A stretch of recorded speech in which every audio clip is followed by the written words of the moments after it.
Oi, essa é a nossa oitava aula assíncrona da disciplina de Controle e Automação de Processos Químicos 1 do segundo período de 2020. Tudo bem? Hoje eu falarei sobre medição de pressão. Os elementos mecânicos para medição de pressão são classificados em elementos de medição direta de pressão e elementos elásticos de medição de pressão que se baseiam na deformação de sólidos. Então você já tem muita experiência com respeito ao conhecimento de elementos de medição direta de pressão, porque eles são aqueles nos quais a pressão é medida comparando-se a mesma com uma pressão exercida pela coluna de líquido com uma densidade e uma altura conhecidas. Então a gente tem o manômetro de tubo em U, o manômetro de tubo inclinado, que são dispositivos que vocês já conhecem das disciplinas de final de transporte e afins.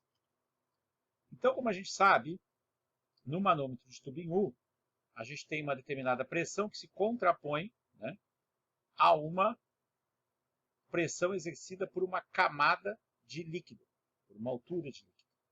Tá certo? Essa altura aqui ela vai variar de forma a exercer a pressão, e a pressão total aqui vai ser ρGH. Vai ser a massa específica do líquido, vezes a gravidade, vezes a altura da coluna. Tá certo? No caso, desse caso específico, como eu tenho a pressão atmosférica aqui em cima, mais pressão atmosférica vai ser igual à pressão desconhecida P minúsculo. Certo? Bom, a gente pode usar um manômetro inclinado de pressão diferencial. Então, nesse caso aqui, o que a gente tem? A gente tem duas tomadas de pressão, tá certo? E a gente quer medir o ΔP. E aí, o que acontece? Quando a gente tem a escala inclinada, essa escala inclinada aqui, no ângulo alfa, tá certo? Esse cateto aqui oposto, tá? A tangente de alfa vai ser igual ao cateto com altura aqui h sobre essa distância aqui. Então, que eu vou chamar de B. Né? Quando eu paro para pensar que essa distância h aqui ela é obtida a partir dessa relação que existe entre a hipotenusa aqui, que eu vou chamar de hipotenusa de C, tá certo? Se eu pegar e multiplicar cosseno, cateto oposto é seno, desculpa, seno de alfa vezes a hipotenusa C, eu vou ter a altura h. Então, observem que a gente pode aumentar a sensibilidade do manômetro de coluna se a gente inclinar o tubo. Quando a gente inclinar, a gente vai ter uma distância percorrida pelo líquido maior na hipotenusa, mas em compensação vai equivaler à mesma altura vertical. Então nós conseguimos aumentar a sensibilidade, né, e a precisão usando, tá certo, a inclinação do manômetro. Aumentar a sensibilidade para medir pressões menores e também a precisão, porque eu vou conseguir ter mais casas para medir o comprimento linear na faixa inclinada. Bom, além disso, existem os manômetros de tubo em U com dois diâmetros diferentes. Então, o que acontece aqui? Eu tenho a tomada de pressão está aqui, e essa pressão é aplicada sobre esse diâmetro maior, D maiúsculo. E na coluna de líquido aqui eu tenho D minúsculo. O que acaba acontecendo? Por causa dessa relação entre as áreas que são aplicadas, porque as pressões são iguais.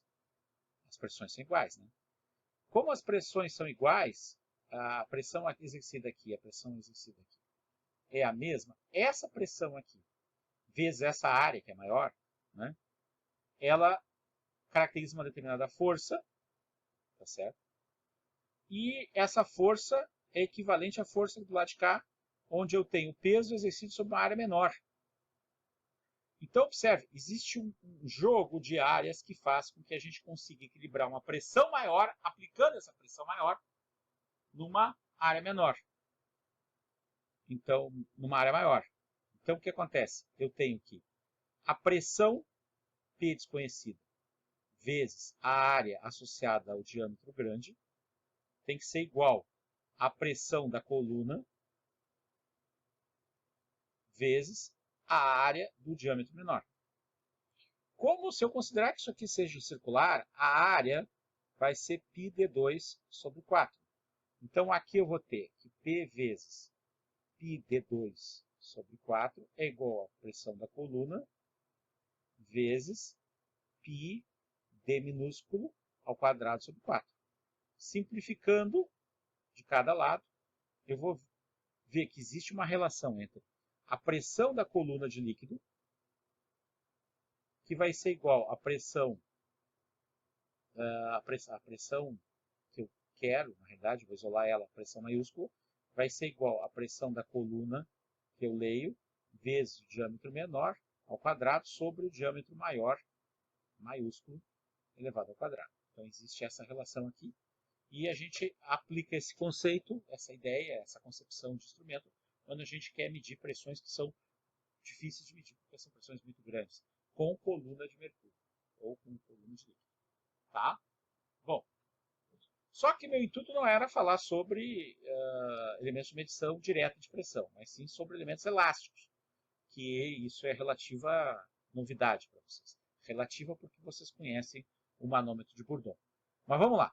Os elementos mecânicos elásticos de medição de pressão se baseiam no princípio da lei de Hooke, que em 1676, faz tempo, estabeleceu que a relação entre a força aplicada a um corpo e a deformação por ele sofrida é que existe uma relação proporcional entre o módulo da força aplicada, né, e existe uma constante, que a gente chama constante da lei de Hooke, aqui escrevi Hooke minúsculo, desculpa, vezes a deformação que eu vou chamar de epsilon. Então, quando eu tenho uma mola, por exemplo, a força aplicada na mola, se a mola está com uma deformação perfeitamente elástica, o que eu tenho? Eu tenho que a força aplicada na mola vai ser proporcional à deformação da mola. Tá? Bom, a deformação pode ser dividida em elástica, que é determinada pelo princípio, pelo limite de elasticidade, ou plástica, que é permanente. Os medidores de pressão, eles só podem funcionar em deformação elástica, certo? Deformação elástica, tá? Ou seja, eles têm que ser sempre submetidos a valores de pressão abaixo do limite de elasticidade, pois assim, cessada a força que estava submetida sobre o medidor de pressão, ele vai retornar à sua posição inicial sem uma deformação permanente. Qualquer medidor de pressão baseado na medida indireta por princípio elástico, se ocorrer deformação plástica, joga fora, não funciona mais. São dispositivos elásticos de medida de pressão o diafragma, o Foley, o tubo Bourdon espiral, o tubo Bourdon helicoidal e assim por diante. Então vamos falar dos diafragmas.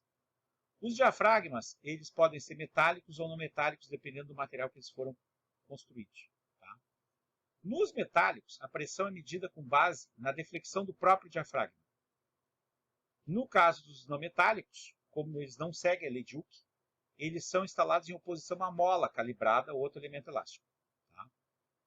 O objetivo, então, do diafragma, nesse caso, é apenas conter o fluido e transmitir a força resultante ao elemento elástico, que seria a mola. Tá? Então, o diafragma elástico é um dispositivo primário que se usa para medir pressões relativamente baixas. Esse dispositivo consiste em um diafragma de lâmina de metal corrugado ou de uma ou mais cápsulas soldadas entre si, de forma que cada uma das cápsulas deflexione à medida que a pressão é aplicada. A deflexão total será a soma da deflexão de todas as cápsulas. Então vamos tentar entender primeiro o que é corrugação. Corrugação é um recurso que se usa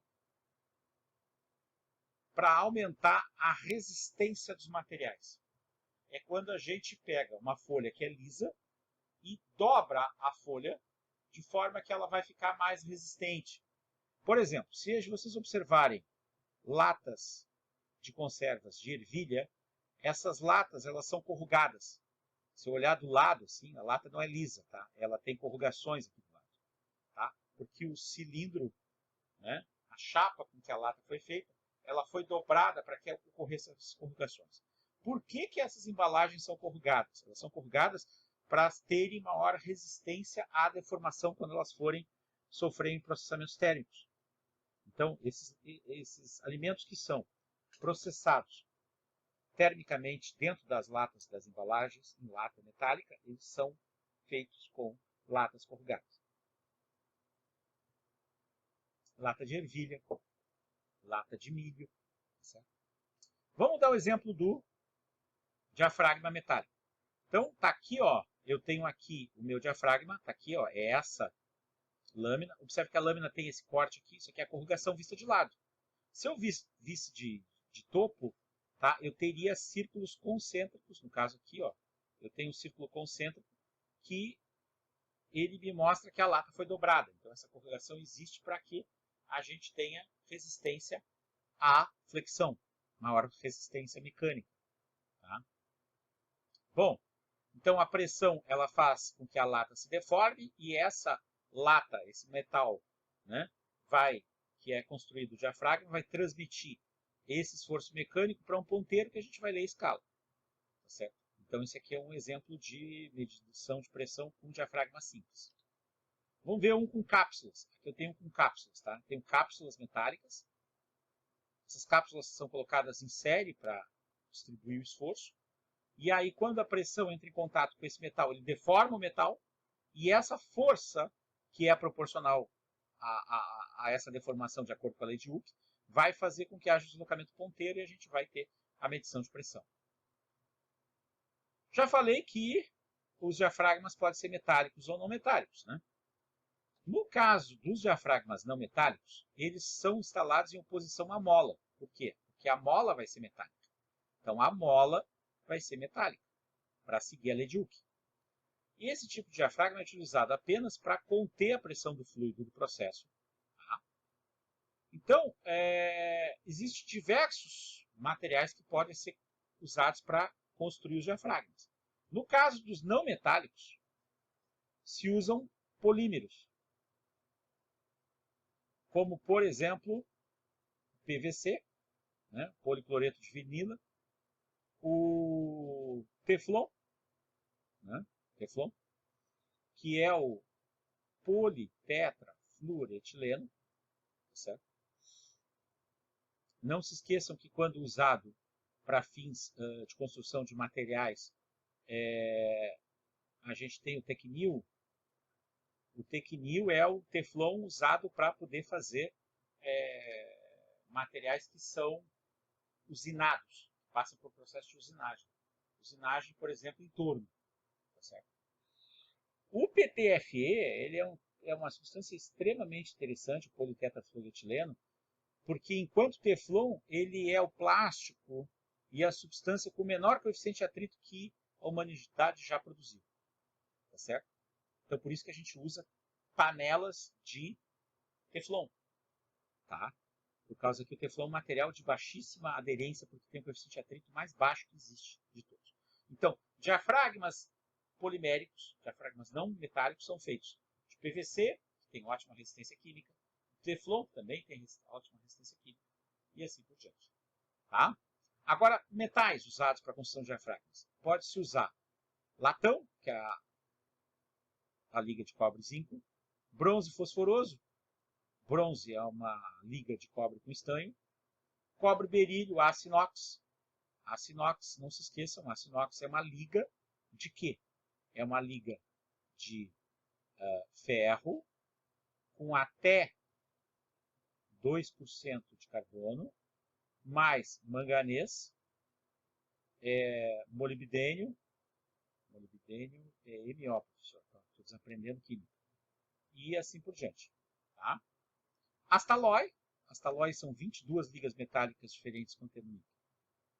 A deflexão da concha de um diafragma vai depender do quanto ela se deforma, a deflexão, de vários fatores. Do diâmetro da concha, da espessura do metal, do tipo de corrugação, do número de corrugações, da elasticidade do material, da elasticidade do módulo de Young, no ensaio que se faz de deformação, da pressão aplicada e assim por diante. Tá? Bom, como é que a gente pode modificar a sensibilidade de um diafragma? Aumentando-se o número de corrugações e diminuindo-se a sua altura. Mas, no caso, a gente vai sacrificar a linearidade da medida. A máxima sensibilidade para uma pequena defecção é obtida utilizando-se um diafragma liso, sem corrugações. Então, o que acontece? Quando eu vou medir pressões muito pequenas, usando o diafragma, eu vou ter que usar um metal mais fino possível, sem corrugações. Ele vai se deformar bastante para a mesma força. Né? Bom, a respeito das ligas, vamos falar do Monel. Monel é a denominação de um conjunto de ligas metálicas de alta resistência mecânica e alta resistência à corrosão atmosférica, a ácidos e álcalis, e também água salgada. Tá? Tem ponto de fusão muito elevado, por volta de 2.400 graus Celsius. Monel são ligas de níquel com cobre, né? Com adição de diversos outros elementos, como ferro, manganês, silício, enxofre, titânio, alumínio, dependendo das propriedades. As ligas Monel são usadas em substituição ao aço inox. Então, observe que Monel é uma alternativa a aço inox em aplicações de indústria química, de indústria petrolífera, de construção naval, em aplicações de alta temperatura e alta pressão. Tá certo? Esse é Monel. Astalloy. Astalloy é uma marca registrada da Heinz International. E como eu já tinha dito, são 22 tipos diferentes de ligas metálicas resistentes, fortemente resistentes à corrosão.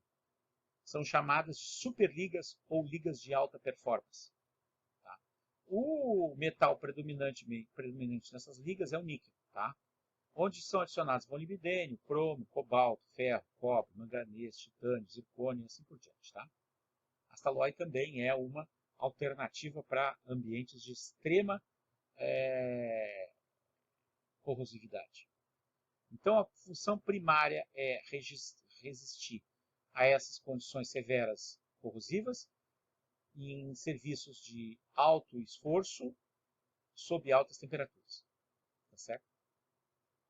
Então, nós vamos ver Astalloy sendo usado, por exemplo, em reatores nucleares, em equipamentos de destilação, em tubulações, válvulas, tá certo? E assim por diante. Bom, como eu tinha falado sobre os diafragmas não metálicos, né, eu tinha esquecido, além do Teflon, se usa também o neoprene. Neoprene é um tipo de borracha, tá? É um tipo de borracha. O neoprene é a roupa dos surfistas e mergulhadores, tá? O neoprene, ele é o poliisocloropreno, tá? O policloropreno, tá? Que é uma estrutura de isopreno substituída no hidrogênio de baixo do isopreno com cloro, tá? Também se usa polietileno. Tá? Bom, tá aqui o desenho do diafragma não metálico. Então, o que a gente tem? O diafragma não metálico ele só isola aqui esse ambiente aqui onde vai estar o fluido que tem a pressão. E de verdade quem faz a mágica da lei de Hooke é a mola. É essa mola aqui que eu vou ter, que a força aplicada na mola, o módulo da força aplicada na mola vai ser igual a K vezes a deformação epsilon, onde epsilon é a deformação. Tá? Bom, além dos diafragmas a gente tem os foles. Foles são elementos elásticos que sofrem expansão e retração quando submetidos a pressões, sendo o movimento resultante utilizado para indicar, medir ou controlar a pressão.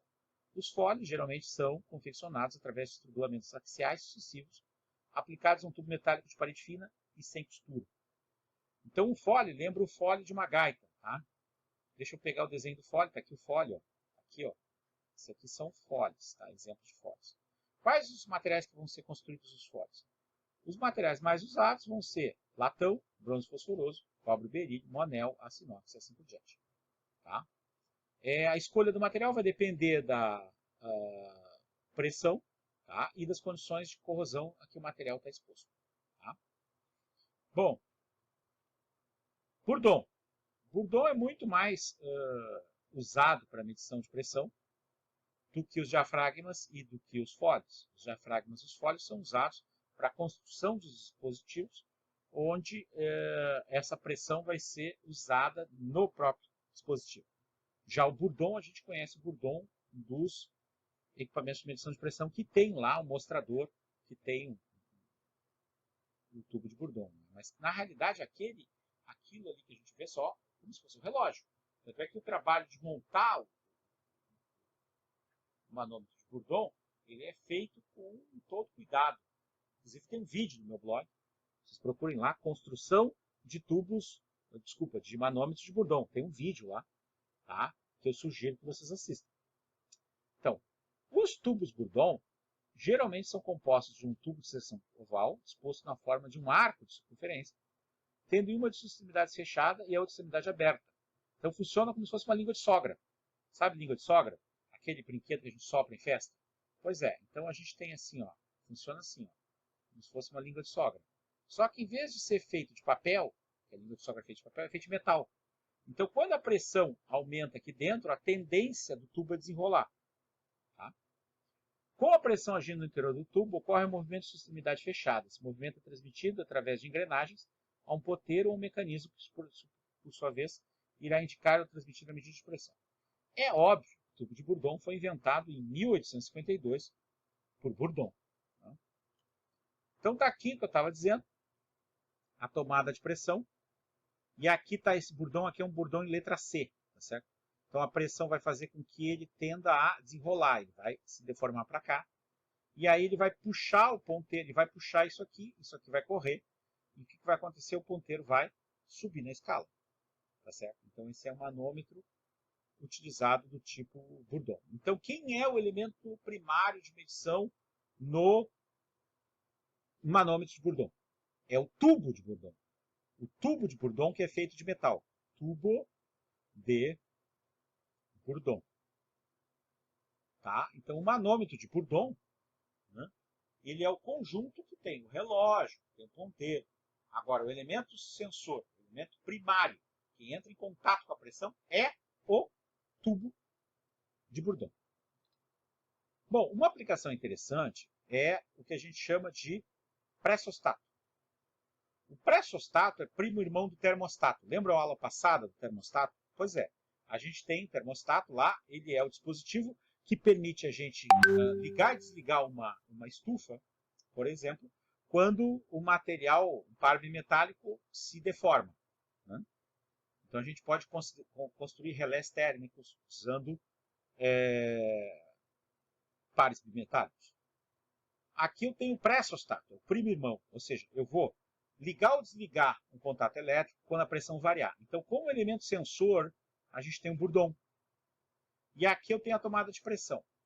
Quando a pressão variar, esse pressostato é regulado para fechar um contato elétrico.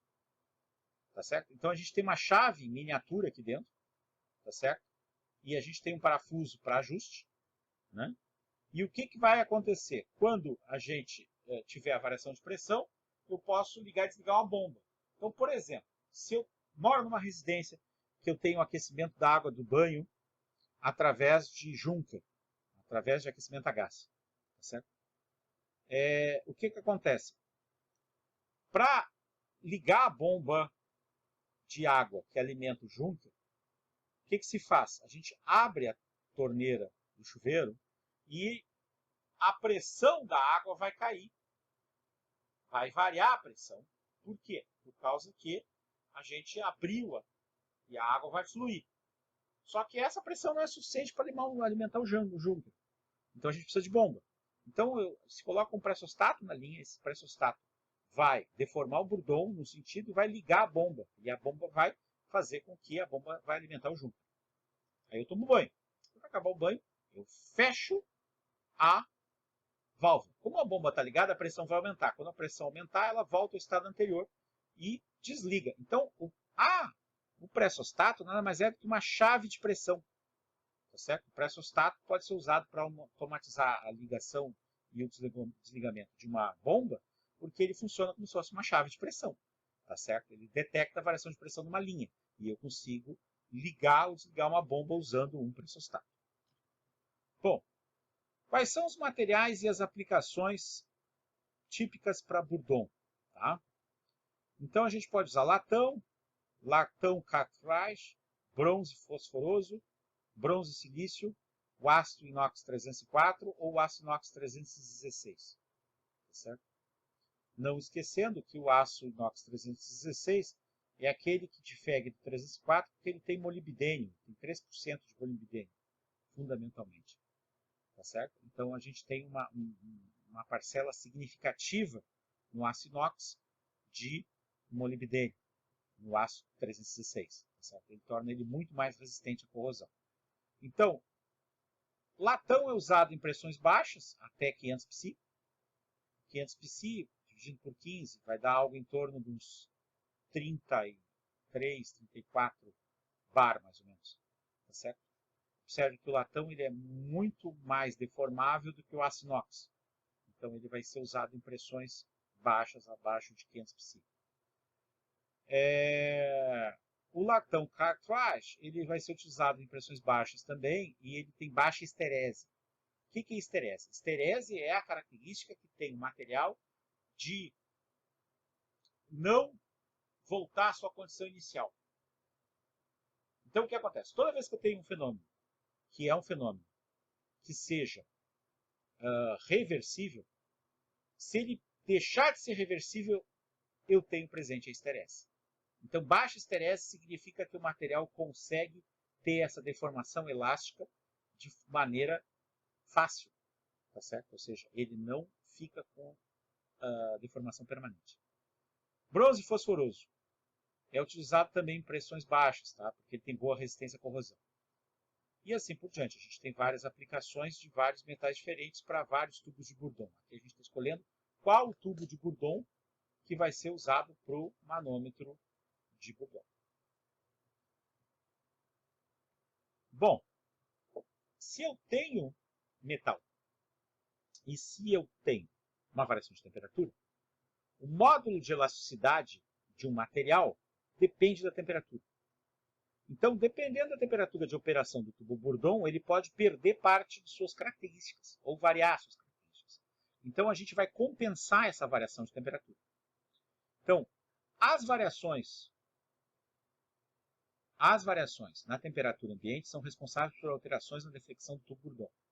A maioria dos materiais elásticos tem o seu módulo de elasticidade diminuído com a temperatura, ou seja, fica mais fácil deformar o material.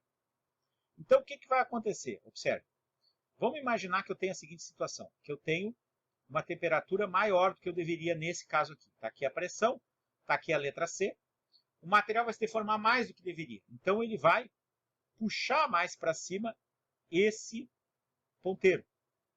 Então, para compensar, a gente usa um bimetálico. De forma que, se eu colocar aqui o material de coeficiente de dilatação alfa 1 e aqui o material de coeficiente de dilatação alfa 2, o ponteiro tem que ser puxado para baixo. Então, para ele ser puxado para baixo, como ele vai ser puxado para cima lá, eu preciso ir no sentido contrário. Né? Então, nesse caso aqui, com esse ângulo aqui, eu preciso que o alfa 2 seja menor do que o alfa 1, porque aí ele vai envergar assim e vai compensar o efeito.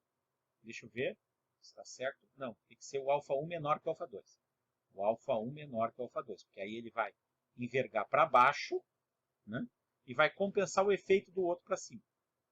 Então, o que é compensação de temperatura? Compensação de temperatura é um efeito, é um recurso que qualquer equipamento de medida tem, que pode vir a ter, e que sua implementação vai depender de caso a caso. Né? Ele pode ser, essa compensação de temperatura pode ser implementada usando recurso eletroeletrônico, pode ser usando circuito eletrônico, pode ser usando somente software, mas também pode ser feita por base de construção, como esse exemplo aqui, que é o exemplo usando o par bimetálico. Bom, tipos e formas de Bourdon. Então a gente já falou da letra C, tem o Bourdon em espiral e o Bourdon em helicoidal. Bom, qual dos três é mais resistente a maiores pressões? O helicoidal. O helicoidal vai ser usado para as pressões maiores. Por quê? Porque ele tem deformação em 3 dimensões. Os outros dois se deformam em 2 dimensões. Esse aqui se deforma em 3 dimensões. Então ele é capaz de resistir a pressões maiores. Certo? Mas, por outro lado, isso sacrifica a sensibilidade. Ele é o menos sensível das 3 formas de construção de Bourdon. Então, tubo de Bourdon, não se faz só em letra C, tá? Também se faz em espiral e também se faz em helicoidal. Só lembrando, helicoidal é aquela figura que surge, né? O helicoide é aquela superfície que surge para uma hélice de um avião que anda. Então, à medida que a hélice anda, né? Ou seja, que ela se desloca no eixo do X, eu vou ter a formação de um helicoide. Tá certo? Bom, como que eu compro, como que eu escolho qual manômetro eu vou comprar? Não é pelo preço negativo, não é pelo preço. Tá? A gente leva em consideração algumas heurísticas. Então, a primeira delas, para dimensionar o manômetro, é que a gente não pode ultrapassar 2/3 do valor máximo de medição do manômetro quando a pressão for razoavelmente constante. Não ultrapassar 2/3. Então, observe. Vamos imaginar que eu fosse comprar um manômetro de um posto de gasolina. Tá? Lá onde eu encho os pneus. Então, vamos imaginar, vamos colocar lá um limite de 40 psi para encher um pneu de carro. Tá, eu sei, eu encho o meu a 30, 32, mas vamos colocar o número 40. Tá certo? 40. Então, eu não posso ultrapassar 2/3 do valor máximo. Então, a leitura vai ser 40. Então, quanto que 40 é 2/3? Bom, eu vou pegar 40 psi e vou dividir por 2/3. Ou seja, eu vou multiplicar por 13 e dividir por 2. Vai dar 60 psi. Então, eu vou comprar um manômetro de 60 psi. Tá? Eu vou comprar no máximo de 60 psi. O que essa heurística vai me garantir? Vai me garantir que quando eu comprar um manômetro de 60 psi e ler 40 psi, que ele não vai se deformar, que ele não vai ter deformação permanente. Entenderam? É assim que funciona. Agora, se a pressão variar muito, variar bruscamente, não ultrapasse metade do valor. Então, para essa segunda heurística, se a pressão variar muito, tá? Se ela oscilar com muita frequência, muita velocidade, eu não vou poder comprar um de 60 para ler 40. Eu vou comprar um de 80 psi. Por quê? Porque 40 psi é 50% de 80. Tá certo? Então, essas duas primeiras heurísticas aqui me ajudam a dimensionar a pressão do manômetro que eu vou adquirir, a pressão máxima de leitura do manômetro que eu vou adquirir para fazer uma leitura que é, óbvio, menor do que o máximo. Bom, só para deixar claro, tá? Esses valores que eu usei são exemplos, tá? São casos hipotéticos, são exemplos. Bom, mais duas heurísticas. Equipare o manômetro caso seja submetido ao golpe de Ariete. Golpe de Ariete. Golpe de Ariete é aquele caso que ocorre um surto de pressão, né, dentro de uma linha. Né? Ou seja, eu tenho uma sobrepressão. Ou a variações bruscas de pressão em grande amplitude com amortecedor de choque. Em alguns casos, utiliza os manômetros com mecanismo imerso em óleo. Então, se a gente for ver, a gente pega o manômetro ele é cheio dentro do vidro, cheio de óleo ou de glicerina. Um dos intuitos é reduzir o choque de pressão no mecanismo do tubo de Bourbon. Uma outra coisa, uma regrinha prática, tá? Que o pessoal estranha, né? O pessoal está muito acostumado com muita tecnologia, estranha essa regra aqui. Não submeter o manômetro à temperatura superior àquela que permite o toque da mão sobre sua caixa. No caso de temperaturas excessivas, deve-se utilizar sifão ou serpentina de resfriamento, que são dois acessórios que eu vou apresentar a seguir. Quando a gente coloca a mão, por exemplo, eu estou colocando a mão aqui no meu notebook, tá certo? Se eu consigo colocar a mão e ele está quentinho, está morno, quer dizer que nas entranhas dele, ele está fervendo. Então, isso é uma regrinha prática para a vida, tá? Se eu não consigo colocar a mão quente, o material está muito quente. E o pessoal estranha muito essa regra, porque as pessoas vêm ter aula de instrumentação industrial, estão muito acostumadas com muita tecnologia. O engraçado são essas mesmas pessoas que no cotidiano colocam a mão na cabeça para saber se não tem febre. Botam a mão na cabeça dos outros para saber que não tem febre. Tá certo? Engraçado isso. Bom, vamos adiante. Como eu tinha falado dos acessórios, nós temos dois acessórios. Esse acessório aqui é o sifão. E essa aqui é a serpentina. Então, o que acontece? O sifão vai permitir a gente distanciar o manômetro de Bourdon de forma que ele não receba calor ou que ele não seja atingido por uma linha fria, tá certo? E observe que eu tenho que manter mais ou menos a mesma altura aqui do ponto de pressão para cá. Foi o que ensinaram para vocês, não é verdade? É verdade. Os professores que disseram isso está certo. Por causa que eu tenho que considerar que existe um erro associado a uma variação de altura. Certo? Só que esse erro é não significativo para gases. Para gases. Então não se esqueçam. Se eu tiver o líquido, como o ρ do líquido é muito maior do que o ρ de um gás ou vapor, essa consideração é importante para líquidos. Mas para gases ela é desprezível. Tá certo? Por causa que a altura de uma coluna de gás ela tem um peso insignificante. Tá? Por causa da massa específica do gás ser muito menor que a massa específica de qualquer líquido. Tá? Já a serpentina ela absorve o esforço do golpe de Ariete. Por quê? Por causa que ela se deforma, né, absorvendo parte do impacto. Tá certo? Por isso que eu vou lá e coloco o Bourdon aqui. Tá certo? Coloco o Bourdon aqui. Aí a pressão eu coloco aqui, a tomada de pressão aqui, e ela vai absorver o impacto. É assim que funciona a serpentina. Bom, em alguns casos, os fluidos de processo eles não podem entrar em contato direto com o elemento medidor de pressão, seja um diafragma, um fole ou um tubo Bourdon. Por quê? Porque os fluidos podem ser corrosivos ou podem ser de altíssima viscosidade, que pode bloquear o mecanismo, falseando a medida indicada. Então, nesse caso, a gente usa selos. Selos de proteção.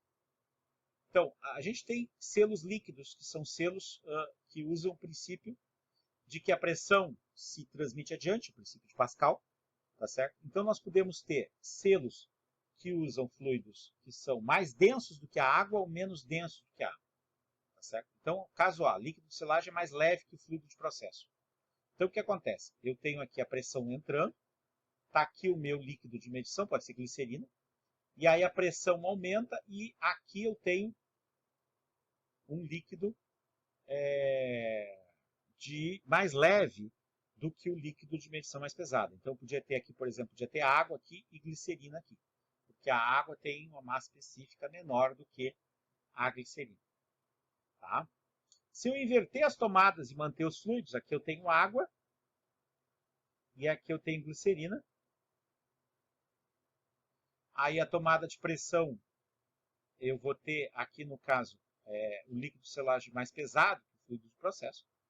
E aí, aqui eu estou considerando que o fluido de processo é água, tá? Nos dois casos, eu estou considerando que o fluido de processo é água. Tá? Óbvio que a água é glicerina. Essa glicerina tem que estar insolúvel em água. Eu poderia usar, além de usar glicerina, eu posso usar outros fluidos. Normalmente são usados etileno glicol, tá? Etileno glicol, que é o anticongelante que se usa normalmente como aditivo em água de carros. Aqui o meu etileno glicol está com um OH demais, tá? Agora sim, eu vou fazer direito. Tá? Esse aqui é o etileno glicol. Tá? Se usa como aditivo na água dos carros para aumentar o ponto de ebulição. Hoje em dia os carros trabalham com motor a temperatura maior do que o ponto de ebulição da água. Por isso que o fluido de refrigeração dos carros hoje em dia leva como aditivo etileno glicol. Metaxileno, né? E querosene. Querosene se usa bastante. Querosene é aquela fração que se usa da destilação do petróleo, se usa como querosene de aviação, por exemplo. Tá? É o combustível usado para aviões. Uma faixa de destilação entre a gasolina e o diesel, tá certo? Querosene. Tá? Bom, também são exemplos de elementos de vedação. E aqui eu trouxe esse material para que vocês tenham contato a respeito desse conhecimento de mecânica. Né? Esse aqui é o retentor. Tá? Retentor. Esse aqui é o selo mecânico.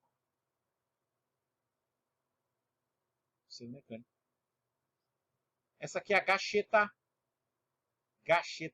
Tá? Gacheta. E aqui eu tenho um outro retentor aqui. Então, esses elementos de vedação vão ser elementos acessórios que vão permitir eu ter dispositivos mecânicos que entram em contato com fluidos. E esses fluidos não vão vazar de uma bomba, não vão vazar selo, não vão vazar, entendeu? Então, retentores se usam muito em eixo de carros e eixo de caminhões. Selos mecânicos se usam muito em bombas. Gacheta se usa muito em bomba. Então, qual é a função da gacheta? A função da gacheta é ela ser colocada entre duas peças que têm contato e ela não vai deixar o líquido vazar. Tá certo? Bom, vocês devem conhecer e devem estar acostumados com o conceito de fita de teflon. Né? Vocês devem estar acostumados com o conceito de fita de teflon. Né?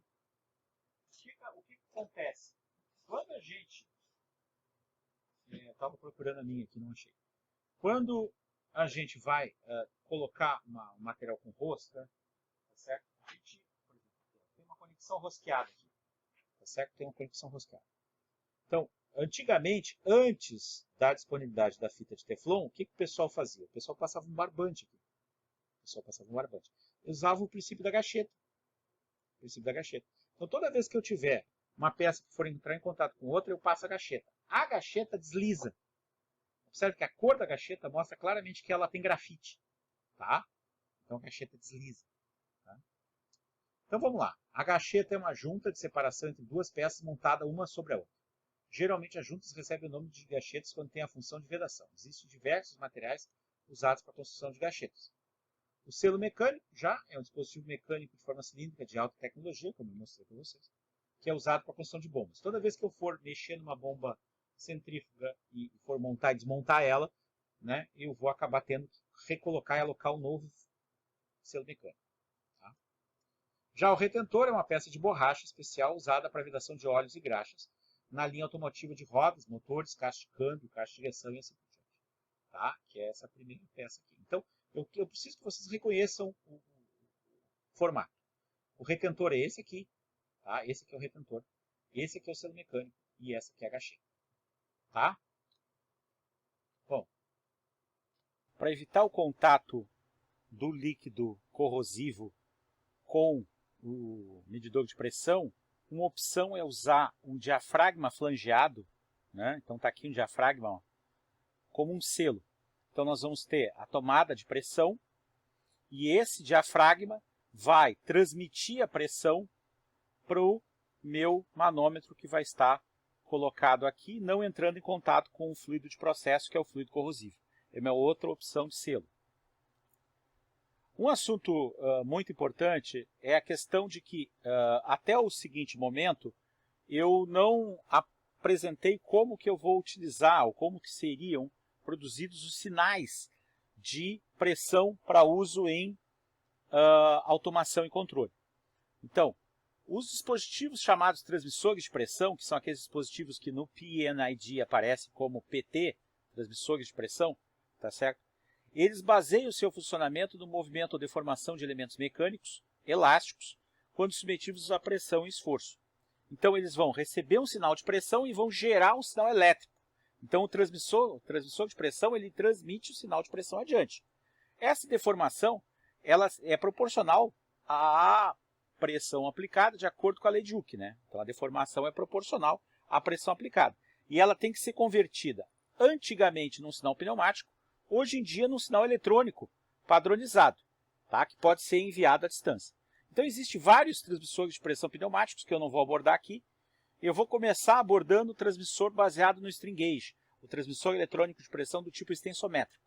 Esse transmissor de pressão ele tem um dispositivo que é um sensor, um string gauge, que está lá no interior dele, tá certo? E o que acontece? Aqui eu tenho a tomada de pressão, e essa tomada de pressão vai fazer com que haja deformação do string gauge, que a gente viu anteriormente, que ele é um dispositivo de ordem zero capaz de transformar uma deformação dele em sinal de resistência elétrica, e através desse conector elétrico vai ter o sinal de pressão que foi transmitido a partir do uso do transmissor extensométrico.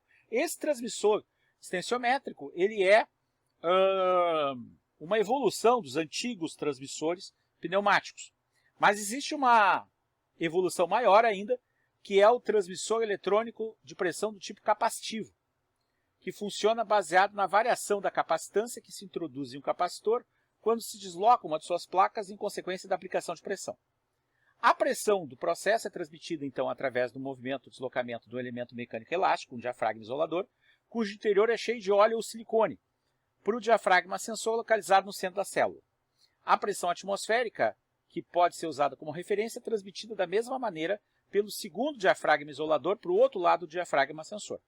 Esse deslocamento das placas desse capacitor ele é mínimo, menor do que 4 vezes 10 da menos 3 polegadas, e é proporcional ao diferencial de pressão aplicado sobre ele, que por sua vez variará em função da pressão aplicada nos diafragmas isoladores. Então o texto de explicação é complicado, mas o desenho é simples. Eu tenho o quê? Eu tenho 2 diafragmas, um desse lado e o outro lado do outro lado, e o transmissor funciona como um capacitor. A distância entre as placas faz com que a capacitância varie. Então essa capacitância é variável em função dos esforços que são aplicados pela pressão sobre essas áreas aqui do transmissor de pressão do tipo capacitivo. Então esse aqui é um instrumento muito importante. Ele foi criado por uma empresa brasileira chamada SMAR, tá certo? Coloquem no Google SMAR e procurem a respeito de SMAR, vocês vão ver que ela foi recentemente vendida. Ela virou uma subsidiária de uma multinacional estrangeira, tá certo? Infelizmente por causa de crimes de corrupção. Bom, vamos falar de alguns sensores eletrônicos de pressão especiais. O BMP 180. O BMP 180 ele é um sensor de pressão eletrônico diminuto, muito pequeno. Então o B é de Bosch, foi feito pela Bosch, tá certo? Ele é um sensor eletrônico projetado para ser ligado diretamente ao microcontrolador através de um protocolo I2C. I2C é uma forma de comunicação, é um bus de dados, bus é uma via de comunicação, tá? Não se traduz bus nunca, jamais, tá? E os dados de pressão e temperatura que foram compensados pelo próprio sensor são enviados para o microcontrolador diretamente. Então, vamos olhar, isso aqui é uma placa de montagem, isso aqui é um lápis, para ter uma ideia, tá? Esse aqui é o sensor BMP 180. Tá? Essa aqui é a placa incompleta, que tem toda a parte de condicionamento de sinal, mas o sensor em si é isso aqui. Vamos olhar mais de perto. Então a gente observa que esse aqui é o sensor verdadeiro, ele é baseado no que a gente convencionou chamar hoje em dia de micromecânica. Ele é um sensor micromecânico, tá? Ele está numa escala de grandeza ainda maior do que nano, tá certo? Mas ele é muito diminuto. Esse aqui é o furo, esse furo aqui, ó, tá? Esse furo aqui, esse furo aqui. Então o BMP 180 ele é um barômetro. O BMP 180 ele é usado como barômetro. Tá? Ele é muito usado em alguns celulares, tá? Por isso que ele é aberto aqui para ficar exposto à atmosfera. Como é que ele funciona? O princípio dele, a pressão atmosférica deforma placas de um sensor muito sensível construído dentro desse dispositivo que foi patenteado pela Bosch, né? Bom, outro tipo de sensor muito especial, sensor capaz de medir vácuo, é um sensor do tipo Pirani. Então esse sensor aqui é um sensor capaz de medir baixas pressões. É usado para baixas pressões de gás, tá certo? Se usa para medir vácuo, tá? Pressões absolutas muito baixas, abaixo da pressão manométrica, tá? Então o Pirani é um robusto medidor de condutividade térmica usado para realizar a medida de pressões do sistema que estão no vácuo. Então, apesar de medir uma coisa difícil de ser medida, ele foi inventado lá por Marcelo Pirani em 1906, né? Então de início ele não tinha eletrônica nenhuma, né? Ele tem como fundamentação o fato de que a condutividade térmica dos gases ela varia muito com a pressão. Ou seja, existe uma dependência entre a capacidade do gás de retirar calor e a pressão. Esses tipos de medidores são utilizados para medidas de pressão que vão desde a atmosférica até 10 a menos 4 torr. Tá? 1 torr é 1 milímetro de Hg, então é 10 a menos 4 milímetros de Hg. Então o sensor de Pirani consegue medir pressões absurdamente baixas, pressões absolutas muito baixas. O que acontece, né? Vamos explicar. No medidor de Pirani, 2 filamentos atuam como resistências elétricas em 2 ramos de uma ponte de Edstone. São os filamentos de referência que são imersos em uma pressão fixa, enquanto que os filamentos de medida são expostos ao sistema de gás, cuja pressão vai variar e vai tender a um vácuo. A corrente através da ponte aquece ambos os filamentos. As moléculas de gás atingem os filamentos aquecidos e retiram parte do calor, variando a temperatura e assim variando a resistividade elétrica do filamento. E aí a ponte se desequilibra. Se a pressão do gás ao redor do filamento varia, tá? O que vai acontecer? A ponte vai ficar desbalanceada e o grau de desbalanceamento é o indicativo da medida de pressão. Na realidade, medidores Pirranier eletricamente modernos ajustam o desbalanceamento e usam uma corrente necessária para provocar um balanço como uma medida da pressão. Então, como é que é o sistema? Aqui a gente tem a medida de pressão, eu só achei um esquema em alemão. Aqui está o resistor da ponte de Eston, que vai ficar ligado com os eletrodos que vão aquecer, então isso aqui vai aquecer. Esse gás aqui a baixa pressão vai retirar calor, mas não vai retirar calor como os eletrodos de referência. Então aqui eu tenho o resistor que está na condição de referência. O que vai acontecer? Essa ponte de Eston vai ficar desequilibrada, tá certo? Vai gerar uma diferença de tensão muito pequena, que vai ser amplificada, e nós vamos ter a curva de resposta do equipamento que vai ser calibrado de acordo com a variação de pressão. Tá? Então esse é o medidor do tipo Pirani para medições de pressão extremamente baixas. Por fim, para calibrar manômetros e instrumentos de medição de pressão, a gente tem 3 métodos. O método baseado na comparação com elemento mecânico de comparação direta, o baseado no peso morto e a comparação com o manômetro padrão. Então vamos falar a respeito da comparação com o elemento mecânico direto. O que eu tenho? Eu tenho uma coluna de mercúrio, por exemplo, tá? Que a gente sabe aqui a altura. Se eu sei a altura de mercúrio, eu sei a pressão aqui embaixo. E aí o que a gente faz? A gente coloca um determinado manômetro aqui a ser medido, a ser aferido, e a gente imputa uma pressão. Aí essa pressão vai variar aqui, né? Nós vamos fazer a leitura de várias pressões na coluna e nós vamos poder calibrar o nosso manômetro problema. Então o manômetro problema vai ser colocado aqui. Um outro jeito é usando o princípio de Pascal. Essa aqui é uma prensa de Pascal. O princípio de Pascal diz que os líquidos eles transmitem a pressão igualmente em todas as direções.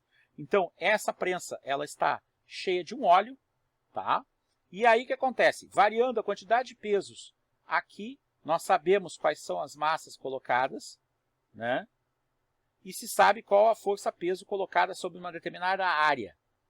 Ora, colocando o manômetro problema, eu vou poder aferir ele com respeito a essa pressão que foi aplicada. Esse sistema aqui é o sistema para regular a quantidade de óleo e fazer a purga do ar, porque não pode ter ar nesse sistema, porque o ar, quando submetido à pressão, ele se comprime e ia provocar erros de medida. Terceira forma de fazer a calibração está associada ao uso desse equipamento, que se vocês estivessem no laboratório, vocês iam encontrar esse equipamento lá no laboratório de operações unitárias. Ele é um manômetro, ele é um instrumento de calibração de manômetros de Bourdon por comparação. A gente coloca o manômetro padrão aqui na esquerda e coloca o manômetro problema na direita. Aqui a gente tem um reservatório de óleo e esse volante ele está ligado a um parafuso de Arquimedes. O parafuso de Arquimedes é aquele parafuso que tem um formato do saca-rolha. Quando eu giro esse volante, ele vai pressionar o óleo, vai gerar pressões diferentes de acordo com o número de voltas ou fração de volta que eu der no manômetro ou no volante. E aí o manômetro padrão vai indicar várias medidas de pressão de acordo com a pressão que eu aplicar no volante. E o meu manômetro padrão vai ser usado para comparar com o manômetro problema, que é esse aqui. E assim nós temos a calibração. Então era isso. Agradeço muito a atenção. Tudo de bom.